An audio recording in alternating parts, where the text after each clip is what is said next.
So hello students, I hope you all are doing well.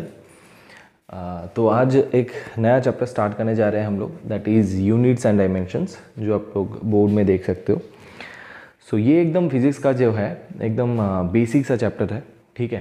तो ये first chapter भी आप कह सकते हो। फर्स्ट चैप्टर था जैसे फिज़िकल वर्ल्ड, तो उसके बारे में भी कुछ डिस्कशंस वीडियो मैंने किए हैं। और जो बेसिकली कुछ मैथमेटिक्स चाहिए, तो मैथमेटिकल फिज़िक्स नाम से एक चैप्टर मैं खुद इंट्रोड्यूस कर देता हूँ, जहाँ पे नॉर्मली आप लोगों को इंटीग्रेशन, डिफरेंशिएशन और इसके साथ साथ कुछ और भी मैथमेटिकल टूल्स जैसे कि ट्रिगोनोमेट्री, बाइनोमियल एक्सपेंशन, ये सब कुछ चीज़ें जैसे कि लॉग्स वगैरह, ये सब चीज़ें आप लोगों को पढ़नी पड़ती है, ठीक है।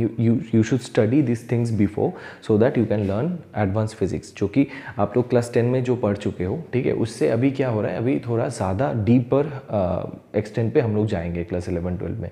तो 11-12 का जो सिलेबस है वो थोड़ा मीन्स डीपर लेवल में है। आप और भी अच्छे तरीके से उस चीज़ को जान पाओगे, जो कि पहले थोड़ा बहुत सुपरफिशियल लेवल में जानते थे। सो फॉर दैट आप लोगों को पहले से प्रिपेयर होना है। तो फिज़िक्स का जो लैंग्वेज है दैट इज़ मैथमेटिक्स, तो इसीलिए आपको पहले मैथमेटिक्स पार्ट जो है वो पहले कंप्लीट करना है, उसके बाद आप लोग फिज़िक्स में आ सकते हो, ठीक है। सो वो सारे वीडियोस डिस्क्रिप्शन में आप लोग को मिल जाएंगे। कुछ वीडियोस मैंने डाले हैं, कुछ बाद में डालेंगे। तो चलिए शुरू करते हैं इस चैप्टर को। जैसे कि आप देख सकते हैं बोर्ड में, यूनिट्स एंड डायमेंशंस। इस चैप्टर को शुरू करने से पहले एक चीज़ हमें जानना है कि what is the need of measurement, है ना। जैसे कि आप कोई भी चीज़ को बताना चाहते हो किसी को, अच्छा वो कैसा दिखता था, हाँ गोरा चिट्टा था, थोड़ा लंबा था, मुझसे भी ज़्यादा, तो ऐसे आप डिस्क्रिप्शन देते हो, राइट। तो ऐसे ही फिज़िक्स में कोई भी फिज़िकल क्वांटिटी जो है उसके बारे में if you want to tell something, किसी को अगर कुछ बताना चाहते हो तो आप कैसे बताओगे। मान लो आपको आपका हाइट बताना है किसी को, आप कैसे बताओगे, बोलो। हाइट बताने के लिए आपको पहले उसको मेजर करना पड़ेगा, then you will get some kind of length. उस लेंथ को आप बताओगे और उसके साथ साथ उसका यूनिट भी आप बताओगे। जैसे कि मान लो मेरा हाइट है 5 फीट 8 इंच, ठीक है। सो ये जो 5 फीट 8 इंच ये जो मैंने कहा, इसमें 5'8" जो था ये है एक वैल्यू, ठीक है। इसके साथ साथ जो फीट और इंच मैंने कहा that is actually the unit, जिसके हिसाब से मैंने मेरा हाइट एक्सप्रेस किया। ऐसे ही बहुत सारे ऐसे फिजिकल क्वांटिटीज़ होते हैं जिसको दीज आर वेरी इंपॉर्टेंट, जिसको हमें फिजिक्स में या फिर इंजीनियरिंग में हमें उसको मेजर करना पड़ता है, ठीक है। तो मेजरमेंट के लिए हमें यूनिट्स को जानना बहुत ज़्यादा इंपॉर्टेंट है और मेजरमेंट्स भी जानना बहुत ज़्यादा इंपॉर्टेंट है। क्योंकि हम एक छोटा सा एग्जांपल देता हूँ। टाइम नॉर्मली हम कैसे कितना बेटर मेजर कर सकते हैं हम लोग इन डेली लाइफ। हमारे पास जो क्लॉक वॉच होता है या फिर क्लॉक होता है, उससे हम बता सकते हैं कि हाँ 1-2 ऐसे सेकंड हो रहा है। लेकिन इससे भी ज़्यादा डीपर, इससे भी फाइनेस्ट वे में हम कैलकुलेट कर सकते हैं in very very lower level, जैसे कि नैनो सेकेंड, ये सब लेवल में हम लोग, पिको सेकेंड, इस सब लेवल में हम लोग जब मेजर करना स्टार्ट करते हैं, for that we can have a GPS system. अगर टाइम को इतनी बारीकी से मेजर नहीं किया जा सकता था, तब हम लोग के पास जीपीएस सिस्टम जो है, जो हम यूज़ करते हैं हमारे मोबाइल में है, जिससे हम ट्रैक कर सकते हैं, कोई भी लाइव लोकेशन ट्रैक कर सकते हैं या फिर किसी भी चीज़ को हम लोकेट कर सकते हैं इजीली, वो हमारे पास नहीं होता, ठीक है। So measurement is so much important for physics as well as for engineering. तो मेजरमेंट्स के लिए जो चीज़ सबसे इम्पॉर्टेंट है दैट इज़ यूनिट, ठीक है। अब मेजरमेंट हम किसका करेंगे, ठीक है, हम किसको मेजर करते हैं, ठीक है। हम एक पर्टिकुलर चीज़ को मेजर करते हैं जिसको हम फिजिक्स के लैंग्वेज में कहते हैं फिजिकल क्वांटिटीज, ठीक है। तो क्या है physical quantities? Those entities which can be measured, पहले लिखो फिजिकल क्वांटिटीज, जिसको हम शॉर्ट फॉर्म में PQ कहते हैं। क्या कहते हैं? PQ, ठीक है, हैशटैग। तो चलो, तो फिजिकल क्वांटिटीज हम डिफाइन कैसे कर सकते हैं, लिखो those entities which can be measured, those entities which can B measured, those entities which can be measured are called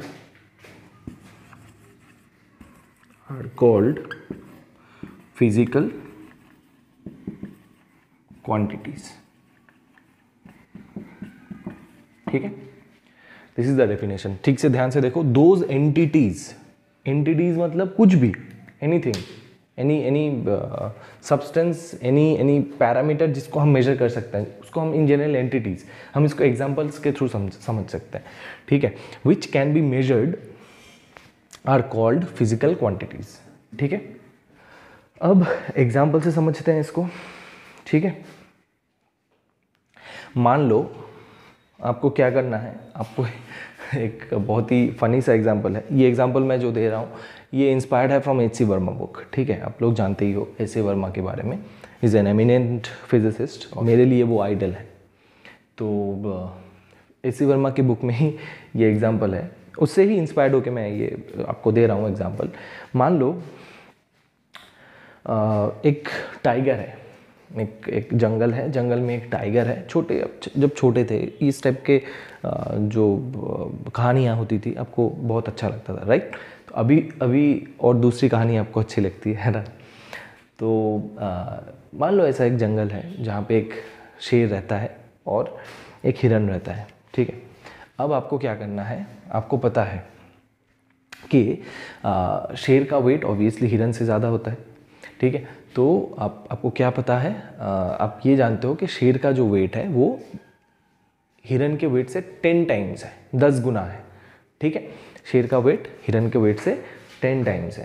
अब मैं अगर कहूँ आपसे कि आपको शेर का वेट बताना है मुझे, तो आप क्या बताओगे? आप ऐसे लिखोगे ना, weight of tiger is equals to 10 into the weight of deer, right? ऐसे ही कुछ बताओगे आप लोग. weight of tiger is 10 into weight of deer, correct? यहाँ पे इस चीज को हम कहते हैं this weight of tiger, ये होता है फिजिकल क्वांटिटी शॉर्ट में, जिसको हम #PQ कहते हैं. ठीक है, और ये जो हो गया हमारा 10, this is called the magnitude. This is the magnitude. ठीक है, और ये जो हमारा है वेट ऑफ डियर. ठीक है, दिस वेट ऑफ डियर ये क्या हो गया, ये हो गया हमारा यूनिट. ठीक है, धीरे धीरे हम इसको समझेंगे. सो फिजिकल क्वांटिटी समझ में आया. ठीक है, कोई भी चीज़ के बारे में अगर हम मेजर कर सकते हैं उस चीज़ को, उसको हम क्या कहेंगे, फिजिकल क्वांटिटी. जैसे कि एक शेर का वेट हम मेजर कर सकते हैं. Weight it's a kind of physical quantity. तो ये पूरा हो गया, ये वेट जो है, ये वेट है हमारा फिजिकल क्वांटिटी. ठीक है, अभी ये जो 10 के कितना गुना हुआ, इसके रेस्पेक्ट में कितने टाइम्स है, वो हो गया हमारा magnitude. How many times it is higher than this weight of the deer. तो ठीक है, वेट को हम जिसके रेस्पेक्ट में मेजर करते हैं वो हो जाता है हमारा यूनिट. ठीक है, इसको धीरे धीरे और भी समझेंगे. तो इसको इन जनरल एक फॉर्मूला से हम लिख सकते हैं. फॉर्मूला लिख लो, PQ is equals to N into unit. ठीक है, सो फिजिकल क्वांटिटी क्या हो जाता है, N मतलब magnitude, N is magnitude into unit, ये हो जाता है PQ. ठीक है, अब यहाँ पे देखो एक चीज आप ध्यान रखना, if unit is greater then n is smaller. ठीक है, और अगर यूनिट स्मॉल हो गया, if unit is small then n is greater. ठीक है, क्लियर. तो यहां पे क्या है, अगर यूनिट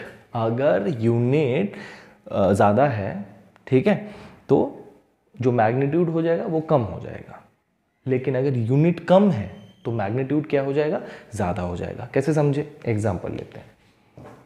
ये जो मैंने कहा ये आप लिख लो, if unit is greater than N, मतलब मैग्नीट्यूड जो हो जाता है वो स्मॉल हो जाता है, और यूनिट अगर स्मॉल है देन मैग्नीट्यूड इज ग्रेटर। इसको कैसे समझेंगे हम लोग। मान लो तुम्हें एक शेर का वेट, शेर का जो वेट है, वेट तुम्हें बताया गया है दिस इज 100 kg, ठीक है, 100 kg। तो इसको आप क्या लिख सकते हो, इसको आप ऐसे लिख सकते हो 1 kg मतलब क्या, 1 kg मतलब 1000 ग्राम, राइट। 1 kg मतलब 1000 ग्राम। तो आप लिख दिया, kg को आपने कहाँ पे कन्वर्ट कर दिया, ग्राम में। तो इसको आप क्या लिख सकते हो आप लोग, 1 2 3 4 5, 3 4 5, ठीक है। तो ये कितना kg हो गया, 1 लाख ग्राम। अभी ये 1 लाख ग्राम्स हो गए, ठीक है। तो अब देखो दोनों केस देखो, यहाँ पे अगर आप ऐसे लिखते हो इसको अगर आप लिखते हो N1 U1 मैग्नीट्यूड यूनिट 1, ठीक है, और इसको अगर आप लिखते हो N2 U2, ठीक है, तो क्या होगा, यहाँ पे आप देखो, यहाँ पे आप देख सकते हो N1 is less than N2, similarly U1 क्या हो जाएगा, हम जानते हैं kg is bigger unit than gram, ठीक है। तो जब भी मैग्नीट्यूड, क्या सीखा हम लोगों ने, जब भी मैग्नीट्यूड ज़्यादा हो जाएगा तो यूनिट क्या हो जाएगा, कम हो जाएगा। मैग्नीट्यूड अगर कम हो गया तो यूनिट क्या हो जाएगा, ज़्यादा हो जाएगा, ठीक है। बहुत ही एक बेसिक सा कंसेप्ट है, लेकिन ये याद रखना बहुत ही ज़रूरी है, ठीक है। बहुत ही सिंपल लेकिन बहुत ही अच्छा कंसेप्ट है ये, ठीक है। नाउ अभी यहाँ पे मैग्नीट्यूड, यूनिट्स, बहुत कुछ बता दिया आप लोगों को। तो फिजिकल क्वांटिटी क्या है आप लोगों ने समझ लिया, फिजिकल क्वांटिटी। थोड़ा और भी कुछ एग्जांपल्स दे देते हैं। What is physical quantity. Physical quantity तो बता दिया, जो कुछ भी हम मेजर कर सकते हैं वो है फिजिकल क्वांटिटी। जैसे कि आपका वेट हो गया, ठीक है, वेट फिजिकल क्वांटिटी क्या क्या है, examples, weight, time, distance, velocity, height, etcetera, कुछ भी, एनीथिंग, जो कुछ हम मेजर कर सकते हैं, ठीक है। लेकिन feelings, can you measure that. Feelings का कुछ कोई यूनिट है आप किसी को, अपने मम्मी को बहुत ही चाहते हो, you love your mom, right. कितना चाहते हो, अगर मॉम पूछे आप, बेटा आप मुझे प्यार तो करते हो, कितना प्यार करते हो, क्या बोलोगे, कुछ नहीं बोल पाओगे, राइट। तो अभी भी फिज़िक्स में कुछ चीज़ें हैं, साइंस के पास कुछ जवाब नहीं है। We can not measure feelings, right. आप किसी को हेट करते हो, यू हेट समवन, कितना हेट करते हो, do you know, can you measure that. तो इस सब की चीज़, ये जो चीज़ें हैं जिसको हम नॉर्मली एब्स्ट्रैक्ट चीज़ें कहते हैं, दीज आर कॉल्ड एब्स्ट्रैक्ट चीज़ें। चलिए उसको कोई पे नहीं जाते हैं ज़्यादा हो जाएगा, कुछ फिलोसफी क्लास हो जाएगा। सो ये सब चीज़ें जो हैं इनको हम मेजर नहीं कर सकते, राइट। तो जिनको हम मेजर नहीं कर सकते उनको हम फिजिकल क्वांटिटीज़ भी नहीं कह सकते, राइट। तो ये सब जो चीज़ें जो मैंने कहा, इससे बहुत ही पूरा बोर्ड फुल हो जाएगा, फिर भी फिजिकल क्वांटिटीज़ के जो एग्जांपल्स हैं ये ख़त्म होंगे नहीं, ठीक है। तो आई होप आपको समझ में आ गया है अभी फिजिकल क्वांटिटीज़ क्या है, ठीक है। ओके, अब यहाँ पे मैं बता देता हूँ, लेक्चर 1 है ये, ठीक है, बाद में याद नहीं रहेगा। सो अभी आते हैं यूनिट्स पे। यूनिट्स क्या है यूनिट। अभी तो आप लोगों को बताया कि एक शेर का वेट हम एक डियर के वेट के रिस्पेक्ट में अगर 10 टाइम्स है तो डियर का जो वेट है उसको हम क्या मानेंगे, यूनिट मानेंगे। ठीक है, हम किसी को एक मान लेते हैं कि ना इसके रिस्पेक्ट में हम किसी चीज़ का वैल्यू बता सकते हैं, मैग्नीट्यूड बता सकते हैं किसी भी मेजरमेंट का। वैसे ही unit is a kind of that kind of thing जिसके रिस्पेक्ट में हम किसी भी फिजिकल क्वांटिटी को मेजर करते हैं। That is the unit measurement. ठीक है, वो हमारा यूनिट मेजरमेंट हो जाता है, उसके रिस्पेक्ट में हम बाकी चीज़ को मेजर करते हैं। Unit of a physical quantity is defined as the standard of measurement, as the standard of measurement of that quantity,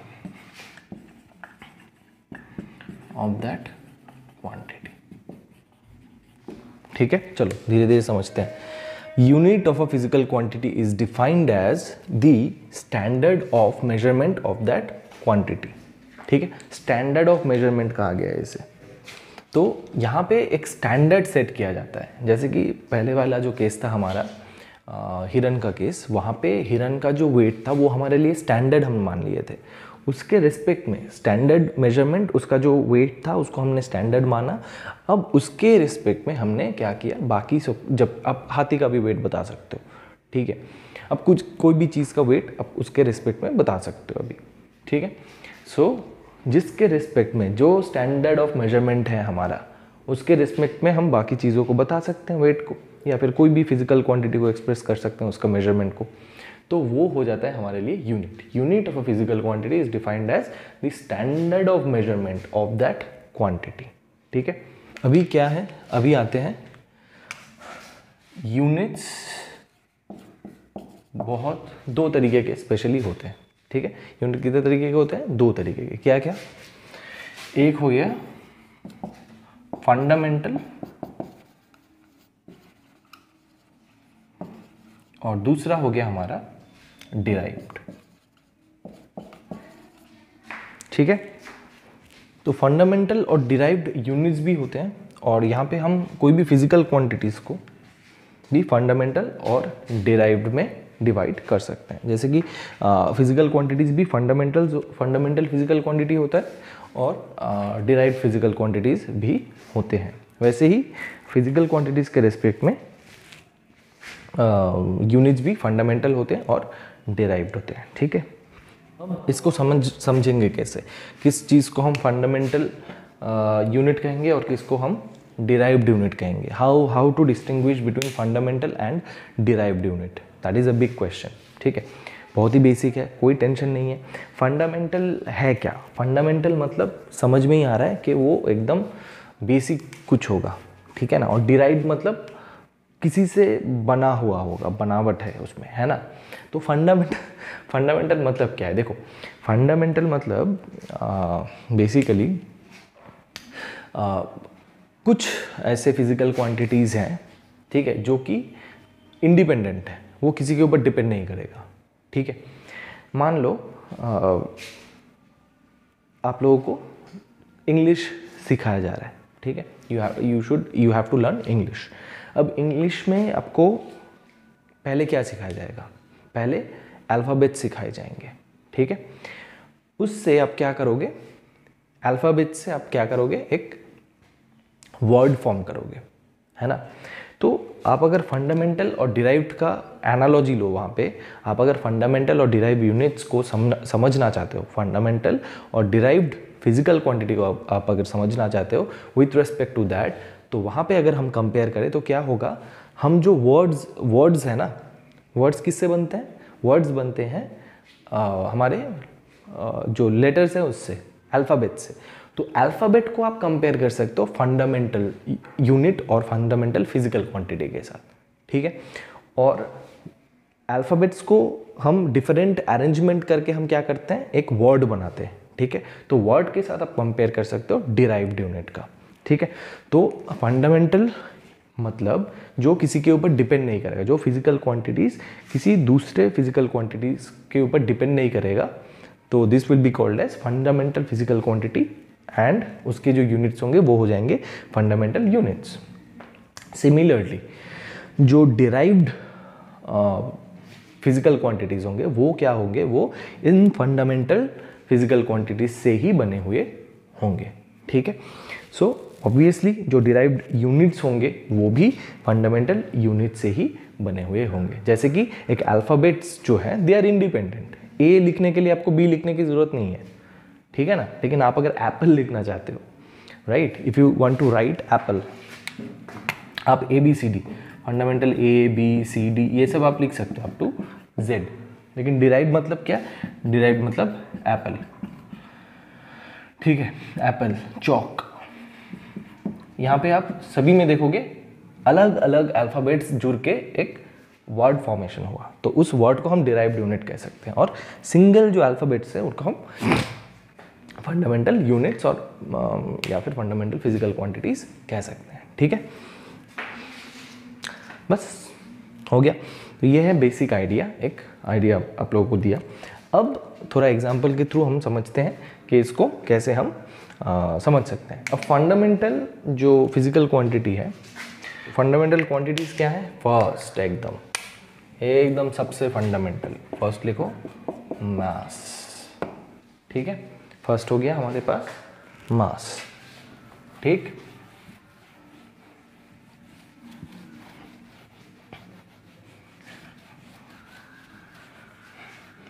तो फंडामेंटल क्या हो गया, फर्स्ट मास, सेकंड मास के बाद टाइम, थर्ड मास टाइम, आप लिख सकते, इसको ऐसे लिखो लेंथ, सॉरी डिस्टेंस डिस्प्लेसमेंट, ऐसा कुछ नहीं लिखना है। ठीक है, तो फंडामेंटल क्वांटिटीज़ क्या क्या हो गए, मास टाइम लेंथ, ये तीन हो गए हमारे पास फंडामेंटल क्वांटिटीज़।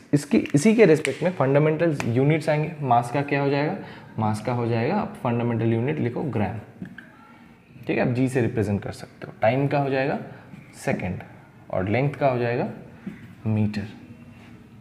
अब ग्राम भी लिख सकते हो, केजी भी लिख सकते हो, कुछ भी लिख सकते हो यहाँ पे, depending upon different unit system, ये बाद में आएंगे हम। ठीक है, तो ये ओवरऑल एक फंडामेंटल क्वांटिटी और फंडामेंटल यूनिट के बारे में आपको आइडिया हो गया। तो आप सोच के देखो, मास का जो यूनिट है, मास किसके ऊपर डिपेंड करेगा। मास को अगर आपको मेजर करना है तो उसको मेजर करने के लिए आपको दूसरा कुछ चीज़ को मेजर करना पड़ेगा क्या।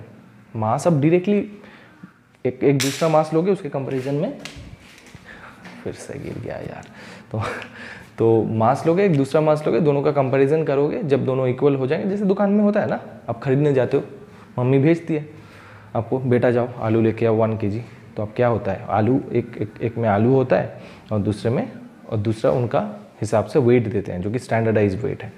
मतलब वेट मीन्स उसको कहा जाता है, मेजर करता है मास, तो वहाँ पे भी वेट है और यहाँ पे हमने कुछ दिया है आलू या फिर जो भी आपको लेना है।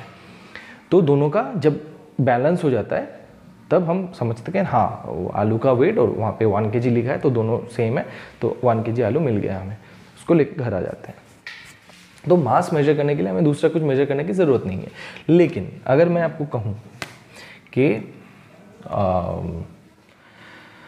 आपको वेलोसिटी मेजर करना है, तो आप डायरेक्ट वेलोसिटी मेजर कर सकोगे क्या, नहीं कर पाओगे, है ना। तो वेलोसिटी, आपको किसी भी एक बॉडी का वेलोसिटी बताने के लिए आपको दो इन्फॉर्मेशन की ज़रूरत है।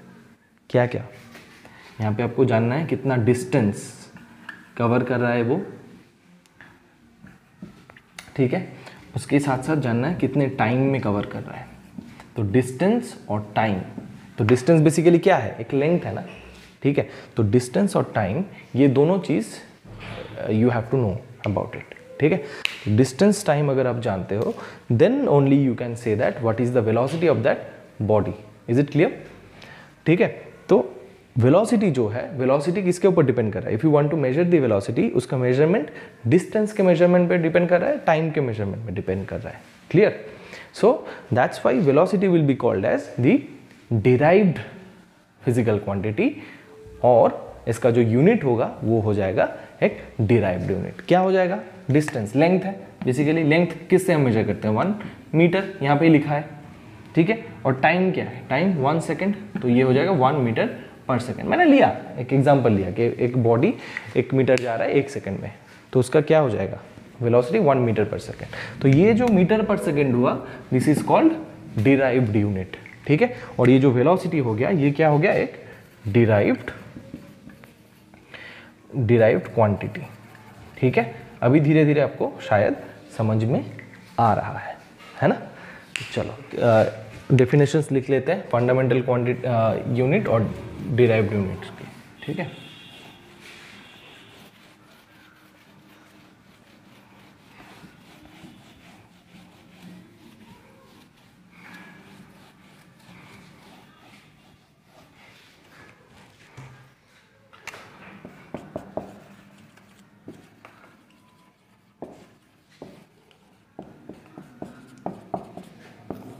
फंडामेंटल यूनिट्स का डेफिनेशन लिखो the units defined for the fundamental quantities, the units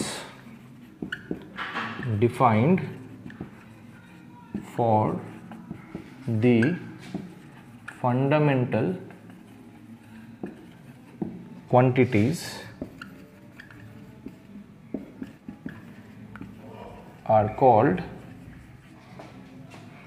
fundamental units, ठीक है, आर कॉल्ड फंडामेंटल यूनिट्स। तो जो भी यूनिट डिफाइन किया जाएगा for fundamental quantities they will be called as fundamental units. Derived unit किसे कहेंगे, डिराइव्ड यूनिट्स किसे कहेंगे, the units which are derived from fundamental fundamental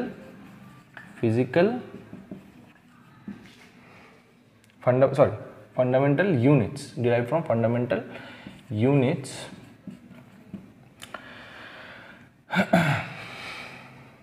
are called derived units, ठीक है, आर कॉल्ड डिराइव्ड यूनिट्स। तो fundamental units के कुछ examples अगर हम लिखें यहाँ पे, एग्जांपल्स क्या होंगे फंडामेंटल यूनिट्स के, मीटर, सेकेंड और आपका केजी लिख सकते हो आप अभी के लिए, ठीक है। अब ग्राम भी लिख सकते हो, कोई दिक्कत नहीं है। और यहाँ पे डिराइव्ड यूनिट्स के क्या होंगे, मान लो मीटर पर सेकेंड, वेलोसिटी का हो गया यूनिट, अभी फोर्स का यूनिट क्या हो जाएगा, न्यूटन, ठीक है। अभी अब दूसरा बोलो कुछ, एक्सीलरेशन मीटर पर सेकेंड स्क्वायर, ठीक है। और क्या हो सकता है, हाँ फ्रीक्वेंसी का लिख सकते हो, सेकेंड इनवर्स, ठीक है। So these are the derived units, ठीक है। So these are the difference between fundamental unit and derived units, ठीक है। तो इसको आपको जानना है, हु डिसाइड्स द यूनिट्स।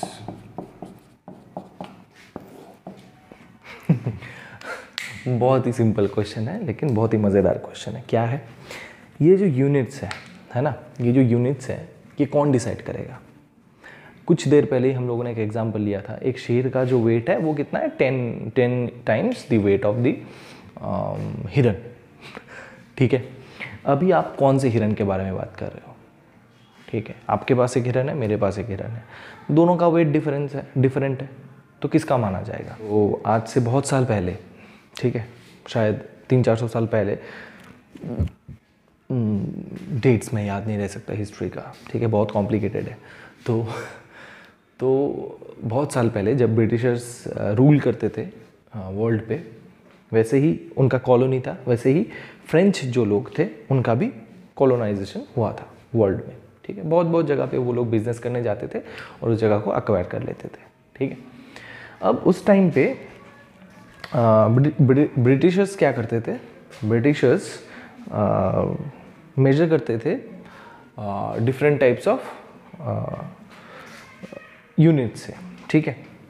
और फ्रेंच मेजर करते थे उनके अपने अपने हिसाब से यूनिट्स है। दूसरा क्या करते थे ब्रिटिशर्स, कुछ भी चीज़ को अगर वेट करते थे उसको पाउंड में वेट करते थे, ठीक है। लेंथ मेजर करते थे फुट में मेजर करते थे। और हमारे जो फ्रेंच लोग थे वो लोग थोड़ा बहुत मतलब पता नहीं उनका बाद में एक्सेप्टेड हुआ क्यों हुआ, मुझे आई डोंट नो। फ्रेंच लोग ने क्या किया, वो लोग यूज़ करते थे केजी, और लेंथ मेजर करने के लिए वो लोग मेजर करते थे मीटर। लेकिन हाँ, तब उस टाइम पे केजी का जो डेफिनेशन था वो अलग था, मीटर का डेफिनेशन तब अलग था, ठीक है। आज के जो जैसे डेफिनेशन है वैसे नहीं थे। तो अभी कुछ उनके बीच अगर बिजनेस होता था तो ब्रिटिशर्स बोलते थे मुझे इतने लेंथ के कुछ चाहिए, इतने लेंथ के मुझे एक कार चाहिए मान लो ठीक है, कुछ भी, तो इतने लेंथ के मुझे एक कार चाहिए, ठीक है। अब फ्रेंच बोलते थे नहीं, इस टाइम पे बोलते थे I don't understand 10 feet of car, हम तो 10 मीटर समझते हैं, 15 मीटर समझते हैं, है ना। तो ये एक कन्फ्यूजन हुआ, ठीक है। और जो जिस जगह पे कॉलोनाइजेशन करने के लिए जाते थे वो लोग भी जब बिजनेस करते थे उनका भी कन्फ्यूजन हो जाता था कि कौन सा सही है, कि फुट सही है, कौन सा हम मान के चलें, फुट मान के चलें या मीटर मान के चलें या केजी मान के चलें या पाउंड मान के चलें। तो ऐसे ही सिर्फ इतने सारे ही नहीं, हमारे इंडिया में भी बहुत लोकल कुछ बहुत सारे यूनिट्स थे, ठीक है, अभी भी हैं वैसे। जैसे कि मैंने अपना हाइट कितना बताया था कुछ देर पहले ही, 5 फीट 8 इंच, ठीक है। तो ये जो इंच है, फीट, ये जो है, these are not proper units which is not a standardized unit, ठीक है। तो बाद में देखा गया कि ये सारे कन्फ्यूजन्स बन रहे हैं बहुत जगह पे, लोगों को मींस बुद्धू बनाया जाता था ऐसे, ठीक है यूनिट्स डिफरेंट यूनिट्स यूज़ करके लोगों को क्या डिप्राइव किया जाता था, ठीक है। तो ये भी एक ट्रिक था उस टाइम पे। तो फाइनली वर्ल्ड के सारे जो साइंटिस्ट लोग थे कि उन्होंने कहा कि नहीं, ऐसे तो नहीं हो सकता है, this is not the right way to do business, to do any kind of scientific experiment, any kind of dealings, ठीक है। तो उन्होंने क्या किया, उन्होंने एक मीटिंग बुलाया। उस मीटिंग में क्या कहा गया कि वहाँ पे एक यूनिट हम डिसाइड करेंगे कि आपको अगर वेट करना है तो आप वेट करोगे तो एक ही पर्टिकुलर यूनिट में ही करोगे, और वो पूरी दुनिया में उसी को माना जाएगा। और वो जो यूनिट होगा उसको हम वेल डिफाइन करके देंगे कि आपके वहाँ पे केजी मतलब इतना सा, और आप दूसरी जगह पे बांग्लादेश में जाओगे तो केजी मतलब इतना सा, ऐसा नहीं होगा। केजी मतलब जितना उतना, पूरे दुनिया में उतना ही होगा, otherwise this will not be the standardised one. तो स्टैंडर्डाइजेशन का एक नीड प्रोड्यूस हुआ, ठीक है। तो 1971 में CGPM नाम का एक ऑर्गेनाइजेशन था, तो उन्होंने एक मीटिंग कॉल किया, ठीक है। तो वहाँ पे एक स्टैंडर्डाइज्ड यूनिट सिस्टम जो कि पूरे दुनिया में बाद में हम उसको मान के चल रहे हैं, अभी भी मान के चल रहे हैं, वो वहाँ पे डिसाइड किया गया कि नहीं, अभी से हम लोग ये यूनिट मान के चलेंगे, say these are the standardised units, ठीक है। तो उसको हम क्या कहते हैं, उसका एक नाम है very famous, international system of units. So these are called as international system of units और SI, ठीक है, SI यूनिट्स। तो this is a very well organised kind of system of unit जो कि अभी दुनिया में सारी जगह पे यूज़ किया जाता है। और मैं भी कहूँगा आप लोग जो भी याद रखो, SI यूनिट्स में रखने की कोशिश करो। तो ये था स्टोरी SI यूनिट्स को फाइनली स्टैंडर्डाइज करने का। तो अभी हमें जानना होगा SI यूनिट्स के बारे में। SI यूनिट्स में बेसिकली 2 टाइप के यूनिट्स पैटर्न दिए गए हैं। एक होता है वहाँ पे फंडामेंटल और दूसरा होता है supplementary. Fundamental and the second one is supplementary, ठीक है। तो 2 टाइप के SI यूनिट्स हैं, एक है फंडामेंटल SI यूनिट, दूसरा है सप्लीमेंट्री SI यूनिट, ठीक है। अच्छा, अब फंडामेंटल SI यूनिट के बारे में हम लोग डिस्कस करेंगे।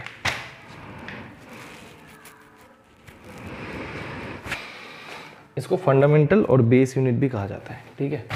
इसको हम बेस यूनिट भी कह सकते हैं, फंडामेंटल और बेस यूनिट। तो कितने टाइप के होते हैं एसआई में? सिस्टम ऑफ इंटरनेशनल यूनिट्स में फंडामेंटल एंड बेस यूनिट्स जो है वो 7 टाइप के होते हैं। 7 फंडामेंटल यूनिट्स आर देयर। तो फर्स्ट लिखो, यहाँ पे लिखो 1 सेकेंड, फिजिकल क्वांटिटी, और यहाँ पे लिखो यूनिट्स। ठीक है, एसआई में है। फर्स्ट लिखो length, second mass, third time. ये तो था ही पहले से ही, ये 3 जो है ये 3 पहले से ही थे। अभी जुड़ा कौन कौन? इलेक्ट्रिक करंट,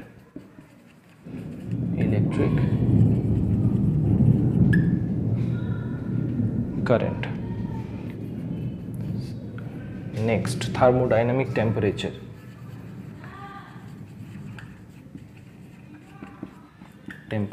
ये शॉर्ट फॉर्म है, ठीक है, डर मत जाना सर नहीं ये क्या लिख दिया, ये शॉर्ट फॉर्म है। फिजिसिस्ट हमेशा कोई ना कोई शॉर्टकट निकाल ही लेता है, ठीक है। जो लॉन्ग प्रोसेस में करते हैं वो लोग मैथमेटिक्स के लोग हैं, they are very hard working, they do long calculations. But physics के लोग आप खुद भी समझ जाओगे बहुत सारे नेग्लेक्ट कर देते हैं कुछ चीज़ को। हाँ ऑब्वियसली लॉजिकल होता है, लेकिन हमें सिर्फ लॉजिकल आंसर्स में इंटरेस्ट है। सो थर्मोडायनामिक टेम्परेचर नेक्स्ट है। और क्या क्या है? हो गया करंट, हो गया थर्मोडायनामिक टेम्परेचर, हो गया amount of substance and luminous intensity, ये बाकी है।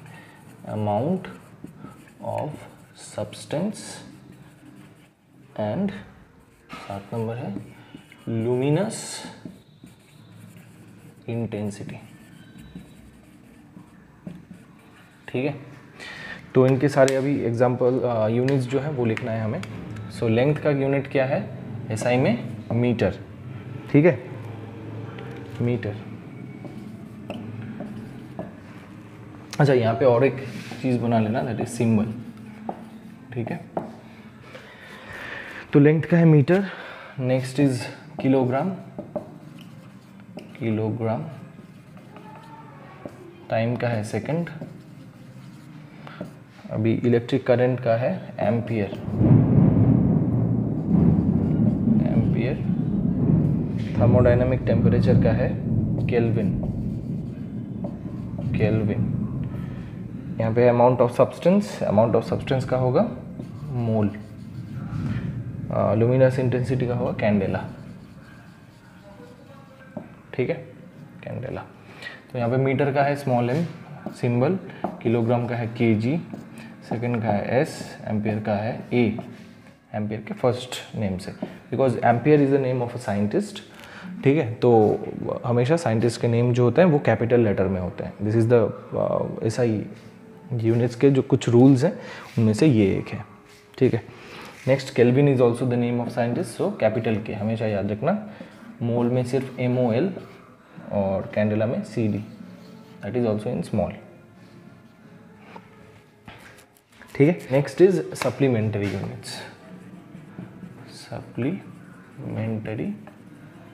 यूनिट्स, ठीक है, सप्लीमेंट्री यूनिट्स। तो सप्लीमेंट्री यूनिट्स बेसिकली 2 ही हैं, एक है रेडियन और दूसरा है स्टेरेडियन, ठीक है, स्टेरेडियन, एक है रेडियन दूसरा है स्टेरेडियन। तो रेडियन का शॉर्ट फॉर्म जो है, सिंबल जो है, दैट इज RAD, रेडियन, और स्टेरेडियन का है SR, ठीक है। So this is the short form means symbol. तो रेडियन किसका यूनिट है? जो फिजिकल क्वांटिटी है रेडियन का क्या है? फिजिकल क्वांटिटी, रेडियन का फिजिकल क्वांटिटी है, this is the unit of plane angle. Plane angle मतलब प्लेन एंगल नॉर्मल, जो एंगल्स से तुम लोग हैबिचुएटेड हो, you know about those angles, those are called plane angles. जैसे कि मान लो ये है, ये जो थीटा है, थीटा का जो यूनिट होगा वो होगा रेडियन, ठीक है। लेकिन ये जो स्टेरेडियन है ना, ये बहुत ही इंपॉर्टेंट है, ठीक है। So this is called unit of solid angle. अभी आप कहोगे कि सर ये कहाँ से आ गया, ये सॉलिड एंगल अब क्या है? धीरे धीरे जानोगे सॉलिड एंगल के बारे में। तो कंसेप्ट दे देता हूँ मैं एक छोटा सा। यहाँ पे आप एक 3 डायमेंशनल प्लेन कंसिडर करो। मान लो ये x है, ये y है, ये z है हमारा, ठीक है। अभी आपने कोन देखे हैं, कोन। अब हाँ, एक बहुत ही बढ़िया एग्जांपल याद आया। हैप्पी बर्थडे, किसी का बर्थडे होता है, ठीक है। बर्थडे होने के टाइम पे ऊपर एक लगाते हैं ना, एक कोन शेप्ड का, ठीक है, एक टोपी लगाते हैं, ठीक है। उसको आप सोच सकते हो, ठीक है। कैसे सोचोगे, मान लो यहाँ पे एक प्लेन है, you are having a plane over here, ठीक है, this is a plane. Now ये प्लेन इस ओरिजिन पे कितना एंगल कवर अप किया, ठीक है, this will be called as solid angle. 3 dimension में कितना एंगल कवर अप किया, this will be called as solid angle, ठीक है। तो उसका जो पूरा एंगल कवर अप किया 3 डायमेंशन में, ठीक है, that will be called as solid angle, ठीक है। एक ब्रीफ आइडिया हुआ, आई नो दैट, ठीक है। अच्छे से अभी भी समझ में नहीं आया, इसका इन डिटेल्स हम बाद में समझेंगे, ठीक है। सो आपको याद रखना है कि स्टेरेडियन जो है वो that is the unit of solid angle, और उसका जो शॉर्ट फॉर्म है दैट इज SR। और उसको आप ऐसे सोच सकते हो, यहाँ पे एक प्लेन है, वो प्लेन ये जो सेंटर है वहाँ पे जो एंगल फॉर्मेशन करता है that is called the solid angle, ठीक है। तो चलो, तो ये हो गया SI यूनिट्स कंप्लीट, ठीक है। नेक्स्ट क्लास में इस चैप्टर के जो बाकी डिटेल्स हैं वो लोग हम डिस्कस करेंगे। तो तब तक अच्छे से रहो, पढ़ाई करो अच्छे से, और जो भी कुछ आपका डाउट है तो आप मेल कर सकते हो, मेल ID गिवन है, और आप कमेंट में भी बता सकते हो। अच्छा, लेक्चर के दौरान अगर कुछ लिखने में दिक्कत हो गया है, कहीं पे कुछ गलत कह दिया है, you should also tell me that in the comment section, ठीक है, ताकि मैं उसको पिन कर सकूं और बाकी बच्चे जो लोग इसको देखेंगे वो लोग भी उसको गलत समझने से बच जाए, ठीक है। चलो, thank you so much, see you in the next class.